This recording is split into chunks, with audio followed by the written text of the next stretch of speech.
김시민입니다. 후보님은 과학자시니까 제가 질문 하나 드릴게요. 그 기계가 인간의 거짓말을 구별해낼 수 있다고 생각하십니까? 아직은 못할 것 같습니다. 지금은 후보자께서 모두 발언에 말씀하신 것처럼 4차 산업혁명 시대고 AI나 인공지능의 기술이 나날이 발전하고 있습니다. 그 기계가 사람의 일을 대체하는 미래의 모습은 그 일반 사람들이 상상할 수 있는 이제 가까운 미래의 모습이고요. 뭐 예를 들어서 10년 뭐 아니면 20년 정도 뒤에는 인사청문회에서도 기계가 후보자의 거짓말을 판단할 수 뭐 있게 될 수도 있지만 지금 이 자리에는 어떤 기계가 배치되어 있지 않은 관계로 다른 의원님들께서도 후보자의 어떤 거짓말이나 그런 어떤 논란이 되고 있는 부분에 관해서 정직하고 신뢰감 있는 답변을 요구하고 있습니다. 오늘 후보자께서 그간의 거짓 해명을 하신 부분에 관한 의원님들의 우려 섞인 질문을 많이 받으셨지 않습니까?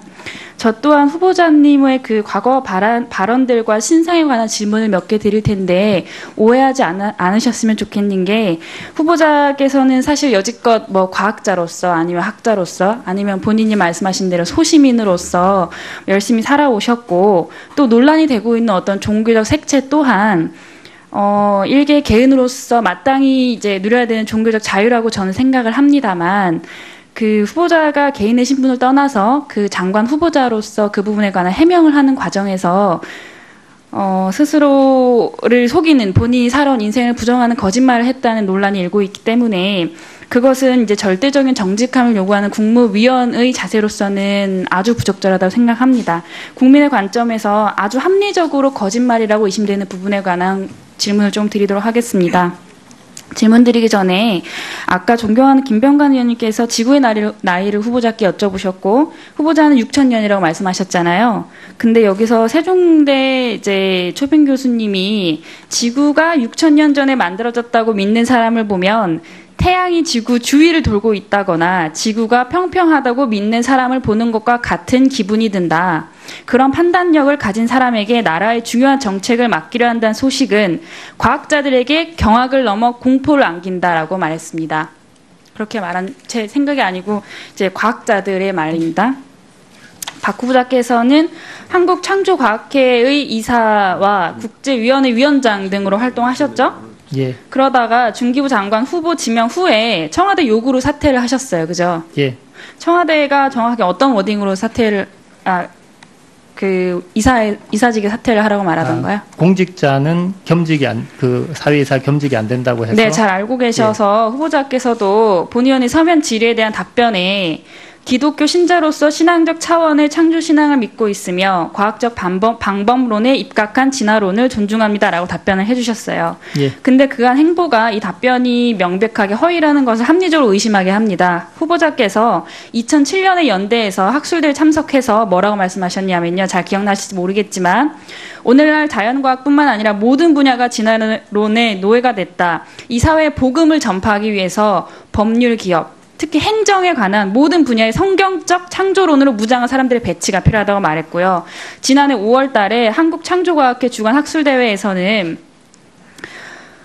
생체 모방과 바이오 소재는 창조과학 분야의 확장을 위한 새로운 사업 아이템의 원천이 될 수 있다고 말씀하셨고요. 공학은 과학을 기반으로 개발됐지만 실생활에 미치는 영향은 과학보다 크다고 하시고 따라서 창조과학은 창조공학을 통해 인간의 삶으로 들어가야 하며 이러한 활동은 창조과학을 신봉하는 평신도의 숫자를 늘릴 수 있고 창조론을 재정적으로 뒷받침해 지속 가능하게 할 것이다 라고 주장했다는 내용의 보도가 있습니다. 이에 대해서 어떻게 해명하시겠습니까? 짧게 대답해 주세요.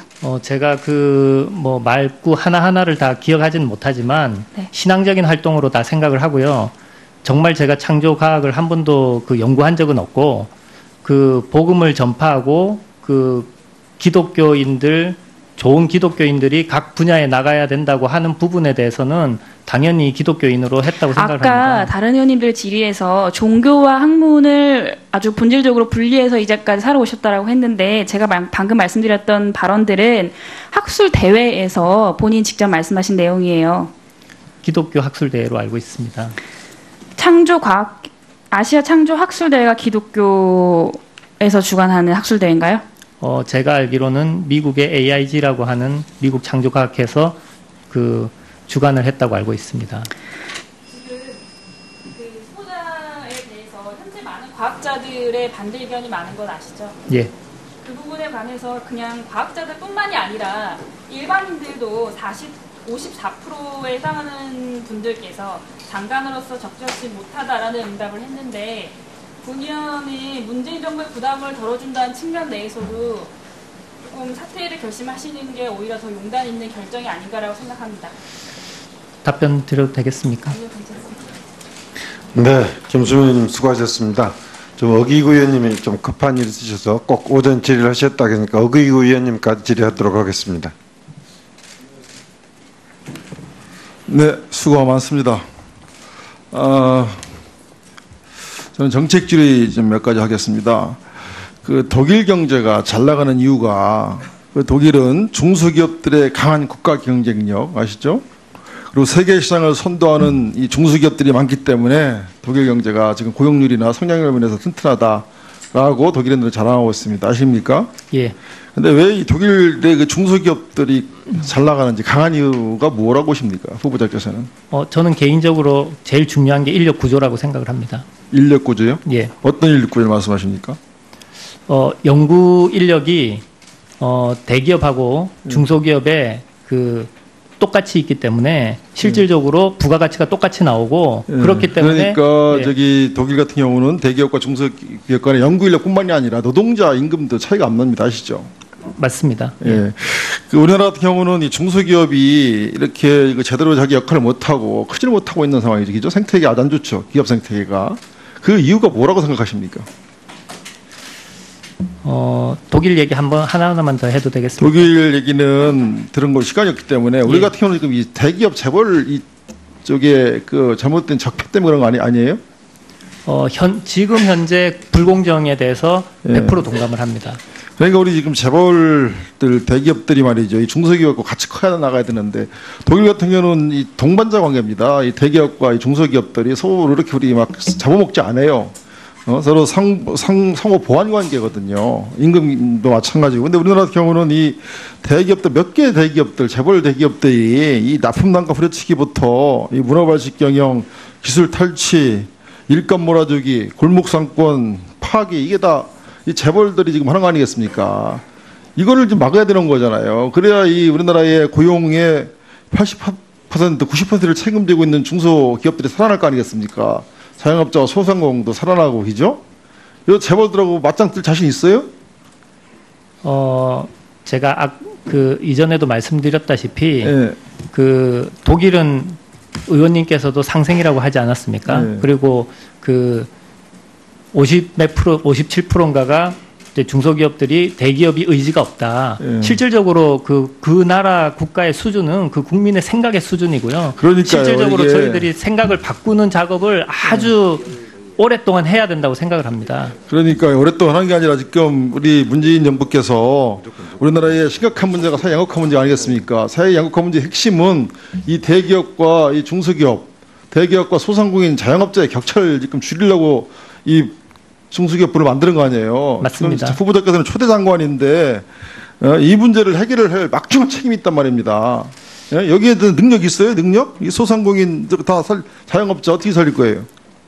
답변 드려도 되겠습니까? 네? 이따 답변에 시간이 없으니까. 그리고 아까 그 창업을 우리나라에서 왜 안 하느냐, 창업을. 우리나라 창업회 있잖아요. 이게 옛날에는 개천에서 용도 나오고 그랬는데 이런 게 완전히 무너진 거 아니겠습니까? 한국에. 그렇죠? 예? 지금 뭐 성공할 수가 없어요. 시장에서. 왜? 이 재벌이 완전히 덕과정 시장을 형성해가지고요. 중소기업들이 클 수가 없습니다. 지금 이 문어발식 경영을 넘어서 지네발식 경영이라고 하는 거 아니겠습니까? 어떻게 성공을 합니까? 그러니까 지금 미국의 100대 부자를 보면 말이죠. 71명이 자수성가한 사람이에요. 미국에. 근데 우리나라는 100대 이 톱 부자를 보면 말이죠. 76명이 상속받은 사람이란 말이에요. 이게 불가능합니다. 이 완전 경쟁, 이 시장이 완전히 독과점 시장이에요. 이 경쟁은 구멍가게나 하는 거예요. 구멍가게. 그래서 이 거대한 재벌과 맞짱 뜰 자신 있느냐? 우리 후보자님께서. 그 얘기를 좀 해주시고요. 네. 그 다음에 이제 이 두 번째 맞짱 뜰 게 정부 부처 간에 맞짱을 떠야 돼요. 장관들끼리. 지금 이 중앙부처 우리나라의 18개 부처 중에 중소기업 관련한 사업을 안 낸 부처가 없습니다. 아시죠? 예산이 14조 2,900억 원인데 한 288개 사업이 됩니다. 그러면 이제 이 중복 사업을 다 정리를 해야 될 거 아니겠습니까? 예. 이제 부처가 생겼으니까. 예. 그럼 지금 이 장관 후보자께서는 이제 지금 뭐 교수 생활하다가 제가 볼 땐 별로 뭐 능력이 없는 것 같은데 이 기라상 같은 장관들 불러다가 이거 다 중복 사업 처리할 수 있습니까? 자신 있어요? 답변 드리겠습니다. 네, 그러니까 자벌들하고 어떻게 맞짱뜰 건지, 그 다음에 이 중복 부처사에서 장관들, 이 기라상 같은 장관들하고 어떻게 이걸 맞짱을 떠서 이 중기부가 온전한 정말 중소기업과 소상기업의 대변인으로 활동을 할 수 있는지 그 두 가지 말씀해 주시기 바랍니다. 답변 드리겠습니다. 네. 첫 번째 그 벤처 쪽의 가장 큰 대기업하고 문제는 대기업의 M&A로 들어가는 기업 그 인력의 퍼센티지가 바뀌어야 됩니다. 그렇게 해야지 M&A 엑식 구조가 나옵니다. 엑식 구조만 나오면 투자는 자연스럽게 일어나고 창업도 될 수가 있습니다. 그래서 미국 수준의 M&A를 통해서 대기업에 들어가는 인력 구조를 우리가 만들기 위해서 미국에서 하고 똑같이 대기업의 라운드 테이블이 있어야 됩니다. 라운드 테이블을 가지고 아니 당신들도 새로운 사업을 하려고 그러면 벤처기업하고 인력 교류가 있어야 되지 않냐, M&A 시장을 만들어내야 되지 않느냐 하는 그게 진정한 그 상생이고요. 또 다른 한편으로는 이 기술 보호를 위해서 이 중소기업 쪽에서 그 변호사들이 충분히 우리의 몫이 있다고 하는 게 나와야 됩니다. 미국에서 1980년대부터 그 친특허, 친기술 정책을 해가지고 정착하는데 30년이 걸렸습니다. 가장 중요한 것은 징벌적 제도에 의한 판례가 나와야 되거든요. 그 판례가 나오면서부터 지금 실리콘밸리 한번 가보십시오. 아주 젊고 유능한 변호사들이 여기 너무 좋고 나는 대기업에 갈 이유가 없다라고 하는 법률 시장이 또 열려야 됩니다. 그래서 법조계 분들하고 같이 얘기를 좀 해서 그 부분에 대해서 이제 논의를 해야 되고요. 그 다음에 부처 간 그 문제도 저는 똑같다고 생각합니다. 물론 그 정책심의위원회도 만들고 해야 되겠지만 결국 우리가 3만 불을 넘어서 4만 불, 5만 불 가기 위해서 어떻게 해야 되냐? 결국은 통합을 하고 같이 가야 된다는 가장 큰 원칙과 비전이 있으면 저는 할 수 있다고 생각을 합니다. 네. 우리 어기구 의원님 수고하셨습니다. 지금 우리 후보자께서 벤처기업에 대해서는 상당히 그동안 생각을 많이 하셨다는 걸 좀 말씀할 시간을 충분히 드렸습니다. 지금 이제 어기구 의원님이 약간 비슷한 말씀을 해주셨는데 오전 중 질의 중에서 조금 지금 아직 질의가 꼭 있어야 하는데 안 나온 부분이 사실은 이제 중소벤처기업부가 이제 부처로 첫 성격이 된 첫 장관이신데 아까 여타 부처들과의 기능 조정을 어떻게 할 것이냐 하는 문제가 굉장히 중요한데 그런 질문이 안 나와서 제가 한 가지만 여쭤볼게요. 예를 들어서 중소벤처기업부가 지금 창조경제혁신센터를 미래부로부터 인수를 했고 또 테크노파크를 이제 산자부로부터 인수를 했습니다.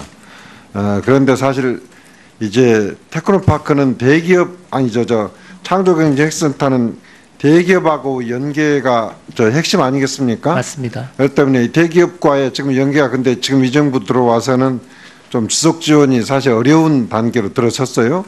근데 그러면 대기업과 연계 없이 중소벤처기업부에서 이 테크노파크를 어떻게 운영할 것이며 또 테크노파크는 현실적으로 18개가 있어가지고 지역 특화 사업들을 사실상 총괄하는 예를 들어서 산업 육성의 기획과 기업 지원 기능과 나중에 평가 기능을 고루 가지고 있는 기관이란 말입니다. 그런데 지금까지는 그걸 산자부에서 운영을 했기 때문에 중소기업청에서는 그 부분에 대해서는 전혀 인프라와 저희가 지금 안 돼 있습니다. 그래서 이런 부분들을 어떻게 정리를 할 것인지 왜냐하면 아직 그 정책 기획 기능을 중소기업청에서 담당해 본 경험이 없기 때문에 상당한 기간 이제 혼선이 있을 수밖에 없어요. 그래서 이 부분에 대해서 혹시 후보자가 좀 평소에 생각하고 있는 게 있으면 좀 답변 좀 부탁드리겠습니다. 그 TP하고 창조경제센터에 대한 역할 부분에 대해서 이제 검토가 돼야 되겠지만 저의 개인적인 이제 지금까지의 생각은 그 TP는 그 지역에 맞는 중소기업, 소상공인들을 이제 지원하는 그런 쪽으로 특화가 돼야 될 것 같고요. 창조경제센터는 이제 액셀러레이터 기능을 강조를 해가지고 창업하고 투자하고 그 판매가 연계되는 대기업하고 M&A가 연계되는 그런 쪽으로 해서 그 지역 이제 모태펀드나 이런 부분들도 지역으로 갈 수 있는 그런 이제 펀드들을 이제 만들어서 그 지역의 창업 생태계를 만드는 쪽으로 그 특화돼야 된다고 생각을 하고 있습니다. 아니, 그 이야기 초점을 모르는데 예를 들어서 창조경제혁신센터는 우리 대기업들 재벌그룹들하고 하나씩 맞습니다. 링크가 돼 있잖아요. 근데 그 링크가 사실은 단절될 수밖에 없지 않습니까? 그건 단절될 수밖에 없다면 그 기능이 지금 어떻게 지방 중기청이 있고 창조경제혁신센터가 있고 또 TP가 있는데 그 간에 어떻게 유기적으로 적일 거냐? 그게 다 세 기관이 어떤 역할 분담이 통폐합이나 이런 거 없이 유지가 될 수 있다고 생각하느냐 그런 이야기예요. 예, 대기업하고 끊어질지 안 끊어질지는 이제 가서 논의를 해봐야 알겠지만 제가 생각을 할 때는 그 대기업이 이 창조나 중소기업 창업이나 중소기업하고 관련 없이 클 수가 없기 때문에 같이 할 수 있는 부분이 반드시 있다고 생각을 하고요. 그 창업에 관련해서 M&A나 자기들 자체적으로 하는 부분에 대해서 충분히 가능성이 있다고 생각을 합니다. 주민입니다. 후보님은 과학자시니까 제가 질문 하나 드릴게요. 그 기계가 인간의 거짓말을 구별해낼 수 있다고 생각하십니까? 아직은 못할 것 같습니다. 지금은 후보자께서 모두 발언에 말씀하신 것처럼 4차 산업혁명 시대고 AI나 인공지능의 기술이 나날이 발전하고 있습니다. 그 기계가 사람의 일을 대체하는 미래의 모습은 그 일반 사람들이 상상할 수 있는 이제 가까운 미래의 모습이고요.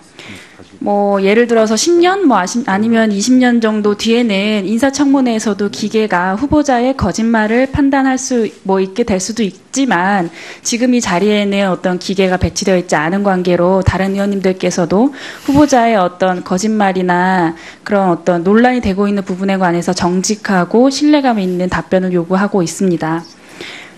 오늘 후보자께서 그간의 거짓 해명을 하신 부분에 관한 의원님들의 우려 섞인 질문을 많이 받으셨지 않습니까?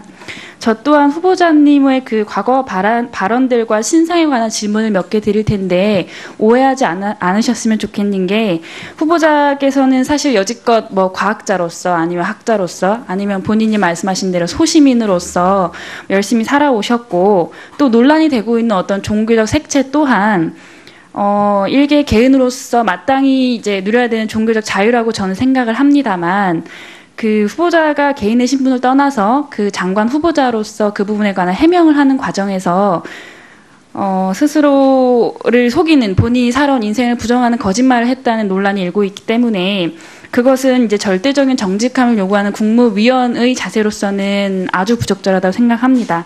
국민의 관점에서 아주 합리적으로 거짓말이라고 의심되는 부분에 관한 질문을 좀 드리도록 하겠습니다. 질문 드리기 전에 아까 존경하는 김병관 의원님께서 지구의 나이를 후보자께 여쭤보셨고 후보자는 6,000년이라고 말씀하셨잖아요. 근데 여기서 세종대 있습니까? 짧게 대답해 주세요. 제가 말구 하나하나를 다 기억하지는 못하지만 네. 신앙적인 활동으로 다 생각을 하고요. 정말 제가 창조과학을 한 번도 연구한 적은 없고 복음을 전파하고 좋은 기독교인들이 각 분야에 나가야 된다고 하는 부분에 대해서는 당연히 기독교인으로 했다고 생각을 합니다. 아까 다른 의원님들 질의에서 종교와 학문을 아주 본질적으로 분리해서 이제까지 살아오셨다라고 했는데 제가 방금 말씀드렸던 발언들은 학술 대회에서 본인 직접 말씀하신 내용이에요. 기독교 학술 대회로 알고 있습니다. 아시아 창조 학술 대회가 기독교에서 주관하는 학술 대회인가요? 제가 알기로는 미국의 AIG라고 하는 미국 창조과학회에서 주관을 했다고 알고 있습니다. 지금 후보자에 대해서 현재 많은 과학자들의 반대 의견이 많은 건 아시죠? 예. 그 부분에 관해서 그냥 과학자들뿐만이 아니라 초빙 교수님이 지구가 6,000년 전에 만들어졌다고 믿는 사람을 보면 태양이 지구 주위를 돌고 있다거나 지구가 평평하다고 믿는 사람을 보는 것과 같은 기분이 든다. 그런 판단력을 가진 사람에게 나라의 중요한 정책을 맡기려 한다는 소식은 과학자들에게 경악을 넘어 공포를 안긴다라고 말했습니다. 그렇게 말한 제 생각이 아니고 이제 과학자들의 말입니다. 박 후보자께서는 한국창조과학회의 이사와 국제위원회 위원장 등으로 활동하셨죠? 예. 그러다가 중기부 장관 후보 지명 후에 청와대 요구로 사퇴를 하셨어요. 그죠? 예. 청와대가 정확하게 어떤 워딩으로 사퇴를 이사직에 사퇴를 하라고 말하던가요? 공직자는 사회이사 겸직이 안 된다고 해서. 네, 잘 알고 계셔서 후보자께서도 본의원의 서면 질의에 대한 답변에 기독교 신자로서 신앙적 차원의 창조신앙을 믿고 있으며 과학적 방법론에 입각한 진화론을 존중합니다라고 답변을 해주셨어요. 예. 근데 그간 행보가 이 답변이 명백하게 허위라는 것을 합리적으로 의심하게 합니다. 후보자께서 2007년에 연대에서 학술대회 참석해서 뭐라고 말씀하셨냐면요. 잘 기억나실지 모르겠지만 오늘날 자연과학뿐만 아니라 모든 분야가 진화론의 노예가 됐다. 이 사회에 복음을 전파하기 위해서 법률 기업, 특히 행정에 관한 모든 분야의 성경적 창조론으로 무장한 사람들의 배치가 필요하다고 말했고요. 지난해 5월 달에 한국창조과학회 주관 학술대회에서는 생체 모방과 바이오 소재는 창조과학 분야의 확장을 위한 새로운 사업 아이템의 원천이 될 수 있다고 말씀하셨고요. 공학은 과학을 기반으로 개발됐지만 실생활에 미치는 영향은 과학보다 크다고 하시고 따라서 창조과학은 창조공학을 통해 인간의 삶으로 들어가야 하며 이러한 활동은 창조과학을 신봉하는 평신도의 숫자를 늘릴 수 있고 창조론을 재정적으로 뒷받침해 지속 가능하게 할 것이다 라고 주장했다는 내용의 보도가 있습니다. 이에 대해서 어떻게 해명하시겠습니까?